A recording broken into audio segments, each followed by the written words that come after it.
Life की through share तौजगदौरीबसे अखोई हजिक मणिपुर थोलिबा तोंगान तोंगान मफमसिंदा नते अयामबना थोबा अखोई इसिंग इचाउगी प्रॉब्लम सिगी मतंग दे लाइफ की थ्रू दा जिरिबांग ओइबा कंडीशन से मैम दा उच्चगे शेयर तौजरपने अदो हजिक अखोइना लेजरिबा मफमसे जिरिबांग डिस्ट्रिक्ट की अदुगुंबा जिरी थोंथक जिरी तुरेल हाइना खंगबा अदुगु तुरेल दुदने अदो मसी मणिपुर मदी असम अनिगी बाउंडरी सुंगा इबा अदुगुंबा तुरेल ने तुरेल सिगी इमाई से पाधरे हुजिकी सोंदना असम लोम साइड ने अदुगा सोमदना मणिपुर साइड ने तो सोमदसु जिरी कैथेल मार्केट सिंगल लेबने सोंदना जिरी खाट मार्केट ओइबने अदुगा हुजि उचरी बसिना जिरी थोंथक मैम हेना थोइना जिरी की थोंथक ने सोंदसु अदुमंगाई अदु फिबम से मैमदा मरुओइना मैमदा मरुओइना उक्के हाइबगी पांडमदा अखोइ तरपने से इसिंगी हाना जिरी तुरेलगी सिगी मरिनजे याम पिकना लेरमबने अदो हुजिकी याद्रे याम चौथोकरे पाथागरे अदा दुकान सिंग सिगी इमाइसिना पाधरपदगी दुगा जिरी की कैथेलदा थुंजलपसिंदुसु नसिगी लाइव सिगी थांगदा मैमदा उच्चगे मैम वीडियो सी लाइक तौबिरमु शेयर तौबिरमु अमदी लो फगो मियन ताबिउ हाइना तुतिदा जिरिबांग माइकेदगी नोलुना मैम फंदा निसिजरी ओबि सी लैदिबे इरेइसे अदुगी मतिक कलबा हाइतारे मैम उच्चरके इरेइसे लैदिबे इरेइसे सिदा ni masang hibam dum da iwo ngamudu hibam dune to yam nungai taba thodo khaiga tare sina ji mainly jiri manipur ma da sawani ki maya let's again ji sin manipur ma da sawani ki maya chap cha bane haji sondana manipur ne aduga somdana assam ne do manipur ang side ta ho ising chawe chawa su thotokpa aidi kena toba aidi thattabai po chai lang thor pase jiri rom side ta kitang municipality area organa su hai tare ko adi khatang kana tawe ngak sel hai tare ado asamo side sigida ki mamangda ikuna su video di namjar ga bane namma matam de sudum ingo khang bane ado sudum akina kana taw jigi bane mention taw jigi bane hai khatta bai lam thok se mot di jigi tutorial hai bani na asam gi tutorial hai da bani na mot di club yomi nei ado si lai yom jema am yengon ngai di be jum taw jage si lagi dah belum je sini lang thagi ba ko lang thagi me aga ji jigi wagi ke me am sai wai da wagi ji ji asang sai ji wagi kada to ba missing lai amagi nai da wa kap pane scale ji wa adu kap pane adu do adu ji wa sing do sai da na thagi na ya laga sing ta kala pane ngai thambane adu thambala ko ma mo sai ji mo pure ma pan sing da phatau di lang thagi me am do adi Center की बुजुर्ग हमदे मरक सिदा पल लगल ले बगी फिबम ने से हजि ले जे सिना केगी मौ साई खल दसु आई थरक पगी अचोबो मसाक अमा हजि ओयेना मयाम ने न थेना खंगिरे से सी मतांग सिदा अखोई साई तगी हेन हाइदगस मयाम ने न खंगिरे बुजुनी अदु मयाम ममांग द सिगी सिगे उबिगे से असामोंदगी लापा जिरी की रेलवे स्टेशन योगदब अदु रेलवे ट्रैक तनी सोंदगी लागा सिलांथोपगा यामद्रे मीटर चाम चनी मुचलगा जी railway station Jiribam railway station योगदब अदुगुमा रेलवे की ट्रैक तनी हुजिक यामद्रे सी मखोंग ने कनोगी ब्रिज सिगी तो याम चलक्त्रे सिचु असिजु लोंगलेता चुरगदी सी थन कलकद्रा हाबिगि पाइबा मयाम तो अदुम पोनरी अदुगु मसी minute सिगी ओनदी अयुक्त ngahak somdo hem doctor makhas therapy udi jiri gi oina mainly jiri gi oina jiri gi ising chawba sing haragadi अखोगी तुरेलदगी पाधरकपदगी चौबा दुमाइना ngakta oi hauju thobi oina jiri gi se ado hauju तुरेल से mainly singdagi singjin chendharakpa adugumba mayang chendharakpada last jiri तुरेल दारागा jiri तुरेलदगी mu barakta tagada adugumba तुरेल mani dune do mayam son sai ju selekte sai ke tulun du ke do makhata na koi jiwa mi kam phom sing da ji sing thunjil li ke ha bi su na bawpa gi ko da thunjil da sing su ucha ke mayam da duga to ba to phom sing su ucha ke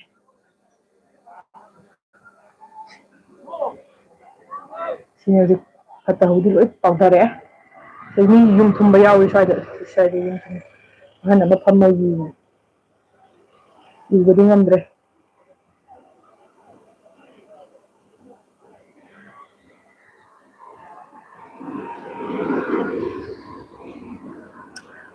ꯁꯤꯃꯦꯜꯁꯤꯅ ꯁꯤꯒꯤ ꯎꯁꯤꯅ ꯊꯣꯡꯗ ꯍꯧꯕ ꯎ ꯐꯅ ꯆꯥꯎꯔꯦ ꯁꯤꯁꯨ ꯆꯥꯎꯔꯦ ꯁꯤꯗꯤ ꯊꯣꯡꯒꯤ ꯀꯥꯔꯛꯇꯒꯤ ꯍꯧꯈꯤꯕ ꯎ ꯁꯤꯁꯨ ꯆꯥꯎꯔꯛꯑꯒꯗꯤ ꯐꯔꯛ ꯇꯥꯔꯛꯀꯅꯤ ꯃꯤ ꯂꯦꯞꯄꯗ ꯇꯥꯔꯔꯣꯏ ꯁ꯭ꯋꯥꯏꯗ ꯁꯤꯅꯤ ꯍꯧꯖꯤꯛ ꯖꯤꯔꯤ ꯇꯨꯔꯦꯜ ꯃꯅꯤꯄꯨꯔ ꯑꯃꯗꯤ ꯑꯁꯥꯝ ꯑꯅꯤꯒꯤ ꯇꯣꯟꯗꯔꯤ ꯉꯥꯛꯏꯕ ꯖꯤꯔꯤ ꯇꯨꯔꯦꯜꯒꯤ ꯑꯣꯏꯔꯤꯕ ꯐꯤꯕꯝꯁꯦ ꯏꯁꯤꯡ ꯆꯥꯎꯕ ꯍꯦꯟꯒꯠꯂꯛꯄꯁꯤꯗ ꯁ꯭ꯋꯥꯏꯗ ꯂꯩꯖꯕ ꯄ꯭ꯔꯖꯥ ꯃꯌꯥꯝꯅ ꯌꯦꯡꯕ ꯂꯥꯛꯄꯒꯤ ꯐꯤꯕꯝꯗꯨꯅꯤ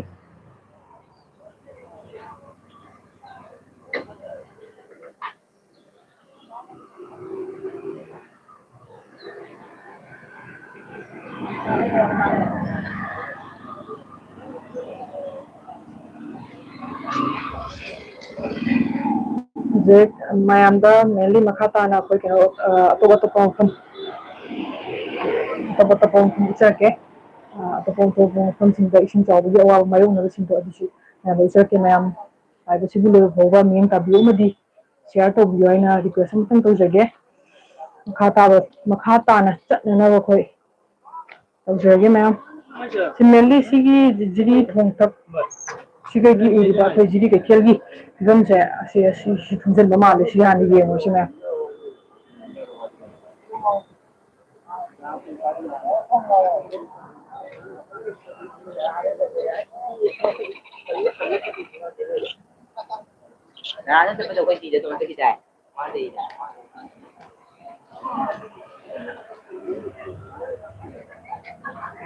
ꯀꯩꯅꯣ ꯇꯧꯁꯦ ꯀꯩꯊꯦꯜꯗ ꯆꯪꯉꯨꯔꯁꯦ ꯃꯥꯔꯀꯦꯠꯇ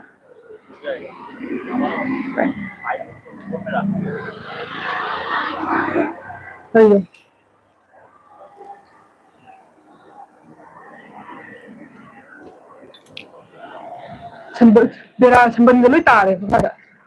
ꯆꯦꯟꯊꯈ꯭ꯔꯦ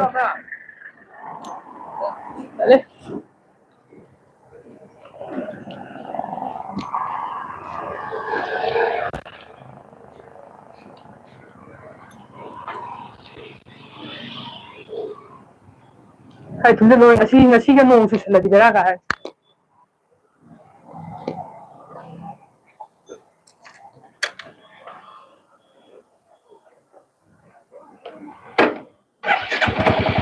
ꯃꯈꯥ ꯇꯥꯅ ꯆꯠꯁꯦ ꯉꯁꯤꯒ ꯅꯣꯡ ꯆꯨꯔꯗꯤ ꯕꯦꯔꯥ ꯀꯥꯅꯤ ꯁꯤꯡꯁꯦ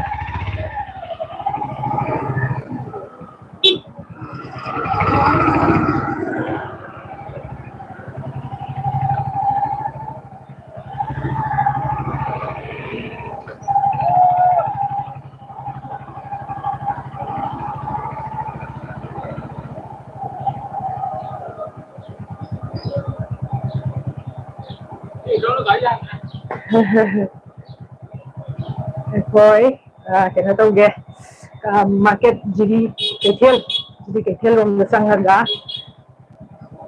ꯀꯩꯊꯦꯜ ꯂꯣꯝꯗ ꯆꯪꯉꯒ ꯃꯗꯨꯒꯤ ꯐꯤꯕꯝꯗꯨꯁꯨ ꯃꯌꯥꯝꯗ ꯎꯠꯆꯔꯛꯀꯦ ꯑꯣ ꯁ꯭ꯋꯥꯏꯗꯩ ꯍꯧꯔꯦ ꯍꯧꯖꯤꯛꯀꯤ ꯇꯨꯔꯦꯜꯒꯤ ꯏꯁꯤꯡꯗꯨꯅ ꯄꯥꯊꯔꯛꯄꯗꯒꯤ ꯐꯨꯠꯕꯣꯜ ꯁꯥꯟꯅꯕꯒ ꯌꯥꯔꯣꯏ ꯀꯩꯅꯣ ꯍꯥꯏꯁꯤꯗꯤ ꯆꯪꯕ ꯌꯥꯗ꯭ꯔꯦ ꯕꯥ ꯁꯤꯒ ꯈꯣꯡꯒꯁꯦ ꯂꯣꯏ ꯊꯟꯈ꯭ꯔꯦꯅꯦ ꯑꯗꯨꯗꯤ ꯐꯨꯠꯕꯣꯜꯗꯨ ꯈꯔꯗꯤ ꯂꯦꯞꯈꯤ ꯇꯥꯕꯅꯤ ꯁꯤ ꯑꯣꯜ ꯖꯤꯔꯤꯕꯥꯝ ꯏꯁꯄꯣꯔꯠ ꯑꯦꯁꯣꯁꯤꯌꯦꯁꯟꯒꯤ ꯑꯣꯐꯤꯁꯅꯦ ꯁꯤꯒꯤ ꯍꯧꯖꯤꯛ ꯍꯧꯖꯤꯛ ꯐꯨꯠꯕꯣꯜ ꯁꯥꯟꯅꯔꯤꯕꯅꯦ ꯑꯗꯣ ꯁꯥꯟꯅꯕꯗꯣ ꯉꯁꯤꯒꯤ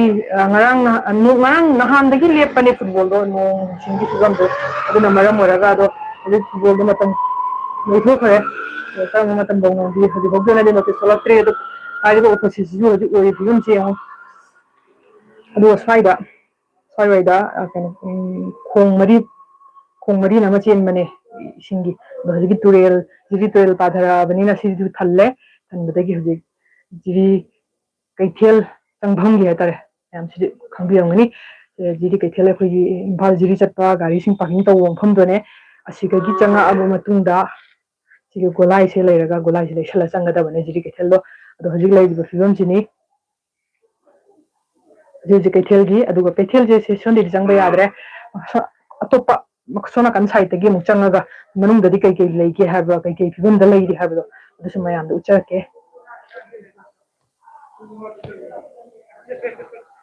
सिनी युम थुमे केनो मना लेदो जी ड्रेन नाता सी मटेक्स नंबर मोर फाउदो अंदर सोन राइट दि जपा याय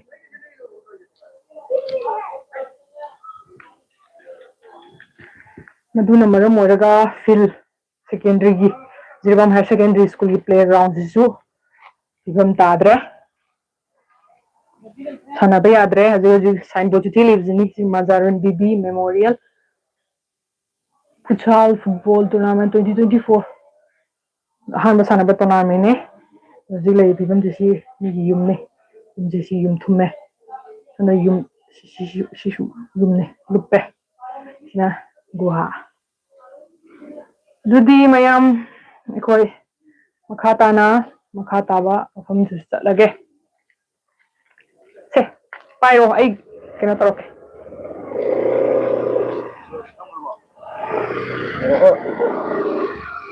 मखादा सोना kan साइड तगी चंगुसे को मयाम लाइव असिबु शेयर तौबियु अमदी मयाम गी ओइबा ओपिनियन तौहनिंग लेरगसु कमेंट सेक्शन थंबिरमु अदुगा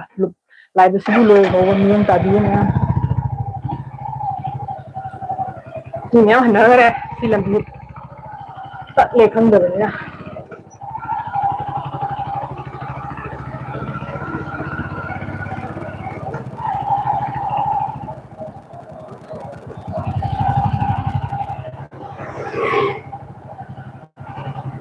उदे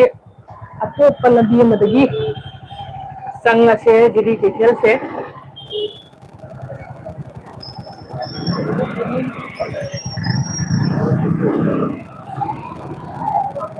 कसक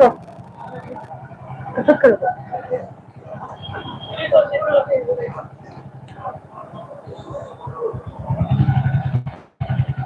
कैथेल की फिल्म बहाना उलागे दुगा तो तपसी लगे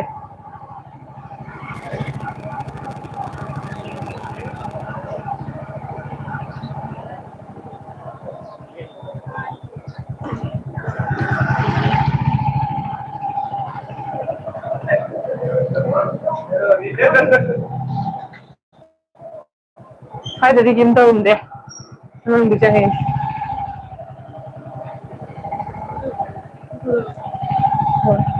तुम से लगनी ngasi su di si तुम से लगनी मपान ले होएगे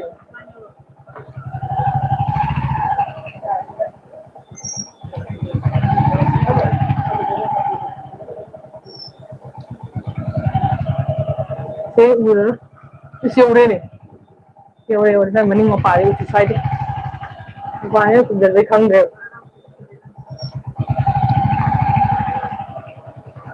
साइड में ले हो ये तीन जगह हाय तीन जगह वो साइड ले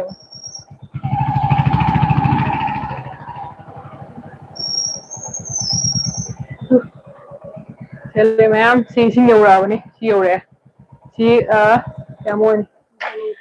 उंगांग नोंसुजिम जौरे जी यौरे कैथे यौरे सी ममांगदसु निंगाई की मफमने सी युमजु यावदो माले हंदक निंगाई अदि मचिरमदि यावखरने मांगे निंगाई बे मखाताना मु येंगसे मैम चलसे मथंग कई कई लेरी अदुगा केनो चसिरा कमगा चसिरा नागिदो अदु ममांगदा अखोगी डेदे जिरिबामना ममांगदा अखोगी जिरिबामगी मफम याम तोना थुंबन मफम याम साथीबा अदुगा मणिपुरगी मेप अकाइबा याबा अदुगुंबा लम क्या मांगबगी इसिंग कुचावना हनबगी अदुगुंबगी वीडियो अमसु कोइना डेदे जिरिबामगी फेसबुक पेज की खुथांग शेयर तौजखिबने मयामना ꯌꯦꯡꯕꯤꯅꯤꯡꯕ ꯂꯩꯔꯒꯗꯤ ꯗꯦ ꯇꯨ ꯗꯦ ꯖꯤꯔꯤꯕꯥꯝꯒꯤ ꯐꯦꯁꯕꯨꯛ ꯄꯦꯖꯇ ꯆꯪꯕꯤꯔꯒ ꯌꯦꯡꯕꯤꯕ ꯌꯥꯒꯅꯤ ꯑꯗꯨꯒꯤ ꯐꯤꯕꯝꯗꯨꯗꯤ ꯌꯥꯝꯅ ꯐꯖꯗ꯭ꯔꯦ ꯑꯩꯈꯣꯏꯒꯤ ꯀꯩꯅꯣ ꯇꯧꯔꯦ ꯃꯅꯤꯄꯨꯔꯒꯤ ꯂꯝꯁꯤꯡ ꯑꯁꯥꯝꯗ ꯏꯁꯤꯡ ꯏꯆꯥꯎ ꯃꯇꯝꯗ ꯏꯁꯤꯡꯒꯤ ꯏꯆꯦꯜꯁꯦ ꯍꯣꯡꯗꯣꯛꯑꯒ ꯑꯗꯨꯒ ꯑꯇꯣꯞꯄ ꯑꯅꯧꯕ ꯂꯝꯕꯤ ꯑꯃ ꯁꯦꯝꯕꯤꯔꯝꯃꯒ ꯑꯩꯈꯣꯏꯒꯤ ꯃꯅꯤꯄꯨꯔꯒꯤ ꯂꯝꯁꯦ ꯑꯁꯥꯝꯗ ꯇꯤꯜꯍꯟꯈꯤꯕꯒꯤ ꯑꯗꯨꯒꯨꯝꯕ ꯒꯤ ꯃꯇꯥꯡꯗ ꯏꯁꯤꯡ ꯏꯆꯥꯎꯁꯤꯒꯁꯨ ꯃꯔꯤ ꯂꯩꯅꯅ ꯂꯥꯏꯞ ꯑꯃ ꯊꯥꯖꯈꯤꯕꯅꯤ ꯃꯌꯥꯝ ꯌꯥꯕꯤꯔꯒꯗꯤ ꯌꯦꯡꯕꯤꯅꯤꯡꯂꯒꯗꯤ ꯃꯌꯥꯝꯅ ꯐꯦꯁꯕꯨꯛ ꯄꯦꯖ ꯑꯗꯨꯗꯩ ꯆꯪꯉꯒ ꯌꯦꯡꯕꯤꯕ ꯌꯥꯒꯅꯤ ꯑꯗꯨꯒ ꯍꯥꯏꯔꯤꯕ ꯍꯧꯖꯤꯛꯀꯤꯁꯤꯁꯨ ꯁꯤ ꯌꯨꯝ ꯊꯨꯝꯃꯦ ꯃ꯭ꯌꯨꯅꯤꯁꯤꯄꯥꯂꯤꯇꯤꯒꯤ ꯇꯣꯏꯂꯦꯠꯅꯦ ꯄꯕ꯭ꯂꯤꯛ ꯇꯣꯏꯂꯦꯠꯅꯦ ꯁꯤꯁꯨ ꯊꯨꯝꯖꯤꯜꯂꯛꯑꯦ ꯁꯣꯝꯗ ꯌꯨꯝ ꯑꯗ ꯁꯨꯝ ꯌꯨꯝ ꯑꯃ ꯊꯨꯝꯖꯤꯟꯈ꯭ꯔꯦ ꯑꯗꯨꯗꯤ ꯃꯌꯥꯝ ꯉꯁꯤꯒꯤ ꯑꯣꯏꯅꯗꯤ ꯑꯩꯈꯣꯏ ꯍꯧꯖꯤꯛꯀꯤ ꯑꯩꯈꯣꯏꯒꯤ ꯏꯁꯤꯡ ꯏꯆꯥꯎꯅ ꯃꯔꯝ ꯑꯣꯏꯔꯒ ꯃꯅꯤꯄꯨꯔꯒꯤ ꯂꯝ ꯑꯁꯥꯝꯗ ꯇꯤꯡꯈꯤꯕꯒꯤ ꯐꯤꯕꯝꯗ ꯂꯩ ꯍꯥꯏꯔꯤꯕ ꯃꯐꯝꯗꯣ ꯑꯗꯨ ꯎꯅꯤꯡꯕꯅꯦ ꯑꯗꯨ ꯈꯤꯇꯪ ꯏꯁꯤꯡ ꯊꯨꯝꯕ ꯃꯐꯝꯅꯦ ꯃꯃꯥꯡ ꯉꯔꯥꯡꯇꯁꯨ ꯆꯪꯉꯨꯔꯦ ꯑꯗꯨ ꯉꯁꯤꯗꯤ ꯆꯪꯖꯔꯔꯣꯏꯒꯦ ꯃꯌꯥꯝꯅ ꯌꯦꯡꯕꯤꯅꯤꯡꯉꯒꯗꯤ ꯐꯦꯁꯕꯨꯛꯀꯤ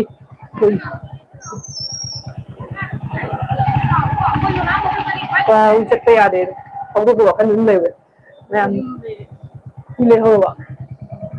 ꯁ꯭ꯋꯥꯏ ꯃꯄꯥꯟꯗ ꯇꯧꯔꯣ ꯑꯗꯣ ꯃꯌꯥꯝꯅ ꯌꯦꯡꯕꯤꯅꯤꯡꯕ ꯂꯩꯔꯒꯗꯤ ꯐꯦꯁꯕꯨꯛ ꯄꯦꯖ ꯑꯗꯨ ꯆꯪꯉꯒ ꯌꯦꯡꯕꯤꯕ ꯌꯥꯒꯅꯤ ꯍꯧꯖꯤꯛꯀꯤ ꯑꯣꯏꯅꯗꯤ ꯑꯩꯈꯣꯏ ꯑꯗꯨ ꯅꯠꯇꯕ ꯑꯇꯣꯞꯄ ꯖꯤꯔꯤꯕꯥꯝꯒꯤ ꯇꯣꯉꯥꯟ ꯇꯣꯉꯥꯟꯕ ꯃꯐꯝ ꯈꯔ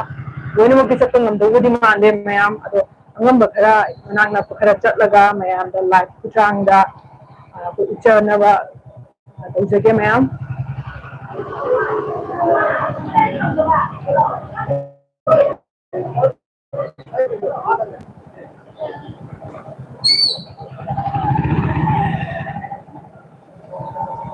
ꯀꯩꯅꯣ ꯆꯠꯇꯣꯏꯅꯣꯒ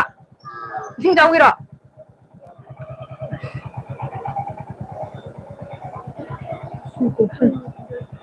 ꯁꯣꯝ ꯆꯪꯉꯔꯣꯏꯁꯦ ꯍꯥꯏꯔꯣ ꯃꯥꯂꯦꯝꯉꯥꯟ ꯃꯟꯗꯤꯔ ꯏꯁꯤꯡ ꯉꯁꯤꯒꯤ ꯆꯨꯔꯗꯤ ꯑꯗꯨꯝ ꯁ꯭ꯋꯥꯏꯗ ꯊꯨꯝꯃꯅꯤ ꯌꯥꯔꯣꯏ ꯍꯣꯏ ꯍꯣꯏ ꯃꯌꯥꯝꯅ ꯁꯤ ꯗꯨꯀꯥꯟꯁꯤꯗꯤ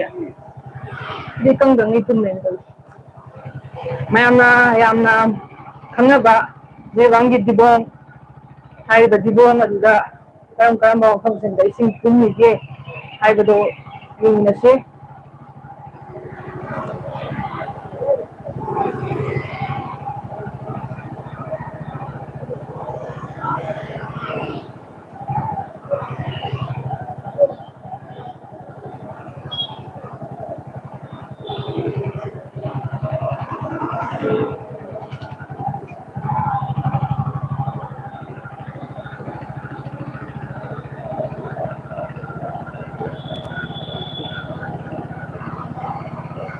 ꯍꯣꯏ ꯇꯨꯔꯦꯟ ꯃꯄꯥꯟ ꯆꯠꯂꯗꯤ ꯕꯦꯔꯥ ꯀꯥꯅꯤ ꯃꯅꯤꯡ ꯆꯠꯂꯒꯕꯨꯗꯤ ꯎꯗꯤ ꯐꯖꯅ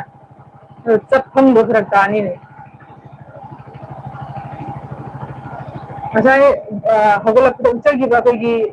ꯔꯦꯜꯋꯦ ꯇ꯭ꯔꯦꯛ ꯃꯅꯥꯛꯇ ꯑꯗꯨꯃꯥꯏꯅ ꯀꯩꯅꯣ ꯇꯧꯋꯦ ꯍꯥꯏꯕꯗꯣ ꯔꯦꯜꯋꯦ ꯇ꯭ꯔꯦꯛꯀꯤꯗ ꯆꯧꯁꯤꯔꯥ ꯀꯩꯒꯤ ꯀꯩꯔꯣ ꯇ꯭ꯔꯦꯟ ꯂꯥꯟꯒꯗꯧꯔꯤꯕ ꯃꯥꯜꯂꯦ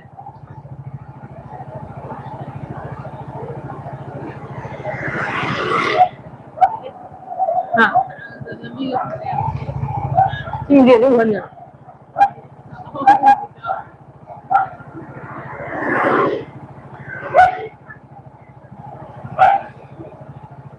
ꯉꯁꯥꯏ ꯊꯣꯡꯗ ꯎꯠꯆꯈꯤꯕ ꯑꯩꯈꯣꯏꯒꯤ ꯊꯣꯡꯗ ꯁꯤ ꯔꯦꯜꯋꯦ ꯇ꯭ꯔꯦꯛ ꯐꯥꯎꯗꯣꯏꯅꯤ ꯍꯥꯏꯔꯤꯕ ꯑꯁꯤꯒꯤ ꯊꯣꯡꯁꯦ ꯂꯥꯟꯊꯣꯛꯑꯒ ꯍꯥꯏꯅ ꯎꯠꯆꯈꯤꯕꯗꯣ ꯑꯗꯨꯒꯤ ꯔꯦꯜꯋꯦ ꯇ꯭ꯔꯦꯛ ꯁꯥꯏꯠꯇꯨꯅꯤ ꯁꯣꯝꯗꯒꯤ ꯂꯥꯛꯑꯒ ꯁꯣꯝꯗ ꯑꯣꯏꯔꯣꯝꯗ ꯌꯦꯔꯣꯝꯁꯤꯒꯤ ꯂꯥꯛꯑꯒ ꯑꯣꯏꯔꯣꯝꯗ ꯖꯤꯔꯤꯕꯥꯝ ꯔꯦꯜꯋꯦ ꯁ꯭ꯇꯦꯁꯟ ꯂꯩꯔꯦ ꯇ꯭ꯔꯛꯁꯤꯡꯁꯦ ꯍꯥꯏꯐꯦꯠ ꯎꯠꯄꯤꯔꯝꯃꯣ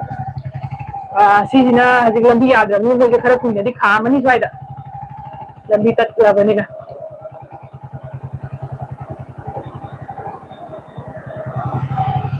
ꯑꯁ ꯁꯤ ꯀꯨꯝꯃꯦ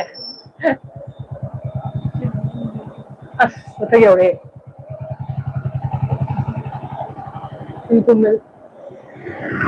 ꯃꯣꯏꯒꯤ ꯐꯨꯟ ꯀꯩꯅꯣ ꯇꯧꯕꯅꯦ ꯆꯦꯟꯗꯕꯅꯦꯕ ꯐ꯭ꯔꯤ ꯑꯣꯏꯅ ꯃꯌꯥꯝ ꯁꯣꯝ ꯁꯥꯏꯠꯁꯦ ꯃꯌꯥꯝ ꯁꯣꯝ ꯁꯥꯏꯠꯁꯦ ꯍꯧꯖꯤꯛꯀꯤ ꯇꯨꯔꯦꯟꯗꯨꯒꯤ ꯌꯥꯝ ꯅꯛꯅꯔꯕ ꯀꯩꯅꯣꯅꯦ ꯖꯪꯒꯜ ꯍꯥꯏꯗꯤ ꯎ ꯋꯥ ꯍꯧꯕꯒꯤ ꯑꯩꯈꯣꯏꯅ ꯚꯤꯗꯤꯑꯣꯁꯤꯒꯤ ꯈꯨꯠꯊꯥꯡꯗ ꯐꯖꯅ ꯎꯠꯄ ꯉꯝꯖꯗ꯭ꯔꯒꯁꯨ ꯌꯥꯝ ꯅꯛꯅꯔꯕ ꯌꯥꯝ ꯃꯤꯇꯔ 100ꯐꯥꯎ ꯐꯥꯅ ꯂꯥꯞꯅꯗ꯭ꯔꯕ ꯑꯗꯨꯒꯨꯝꯕ ꯃꯐꯝꯅꯤ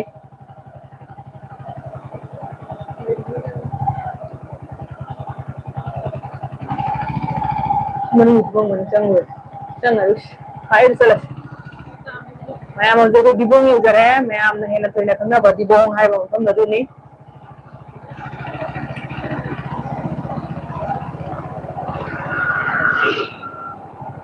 जिरी की ओइनदि मेनली तुरेन जिरी तुरेन सिबु खंद्रगदि अखोइ इसिंग इचाउ थोकपा ngamudagi fivam da lay adu jiri gi jiri turel thallagadi yamna awaba mayong bagi adugumba fivam da lay kunda tumbu nga in dinari yam sana khadi pak kalau pak lay gon hon so jiri khadi pak kalau pak lay singi manunda fivam da lay ba pak si suamani asiyone log ta go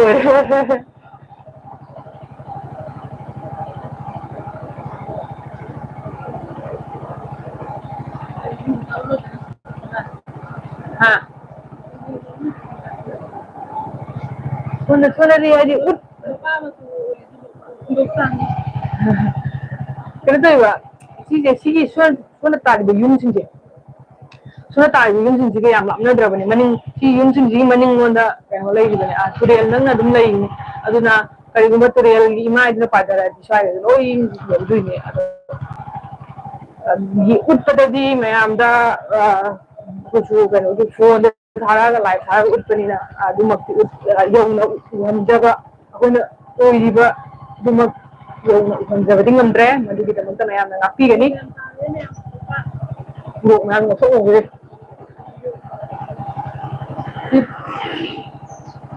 ngục xe không khởi ra đi ngục phăng dre hai ado yung biri ba viewers na dong dong yung da ngục phăng liba phăng dre ba ito so comment section da andu yamma gadi ako yam nuai jagani yone ngục na tay ko din ito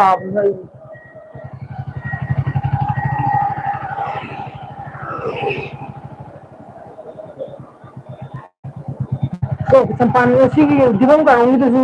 mung do male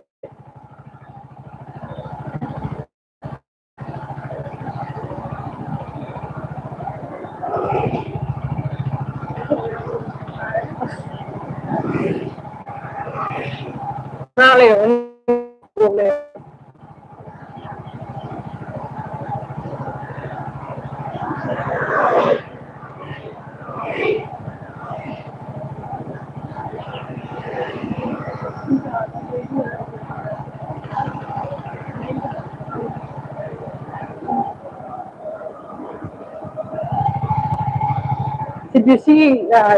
si dibong lo si saurai si maru na sila kong mari nama chele gano ni manata lobuk maraka matai da adudagi padarat to uduni Allah itu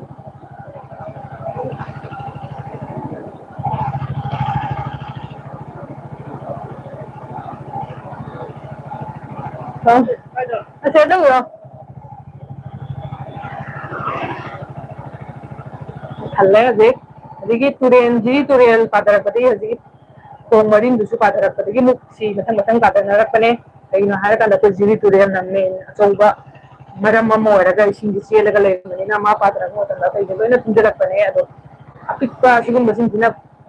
taring mathala ko ta so aduma jiri turen la cendha bani na jiri turen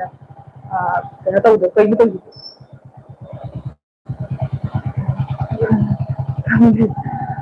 yung mga tao mali. Hubung din yung may sa kulit yung umbro dito.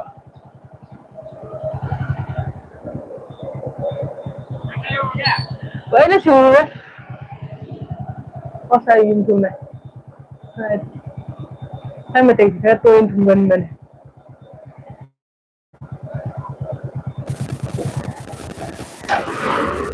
Vậy thì mình không ai. Tanggi sa hindi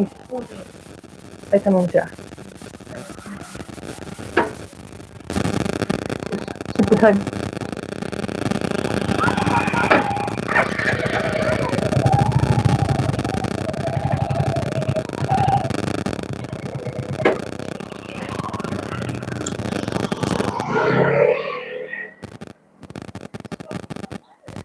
Ulam na mo. Ko. Now, Vic. casting by jam muzum Champanagar se ko yojadri hoje ko dibong karong dani leise to haje uri butdom sina ko kaino gi ne dibong gi lopak to digo kana tore ko mana kasien ba khong mari bi pathar pate ge ji lopak se me thangjen bi tudom duni singa yum thum basu yawe sende yum thum basu ko yawe yum setna do si bi se sim ge hega la di sai la bi su jen gi ya bi tudom delai so la इन लंबी थुंजल ले चत फोना दरे है अदु सुमे उचरते दिबों कारों आइना खंगनाबा दिबों कारों दुने सिना अगी चंपानगर योंद फाउदो चक्करबा लंबी ने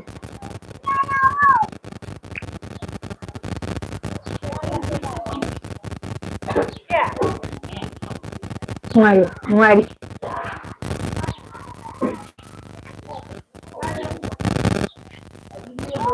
Abdul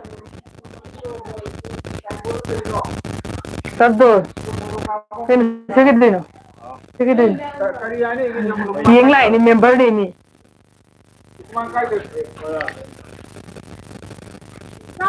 yang di phone adre pa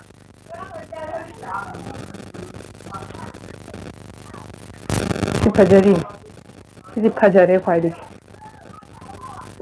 khara kucha bane nungla thara bade labi sem na ba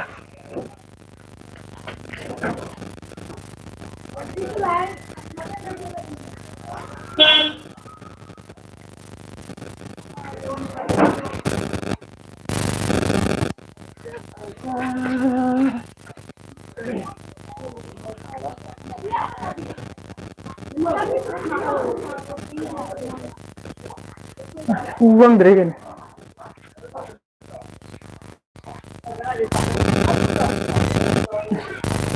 dum dum re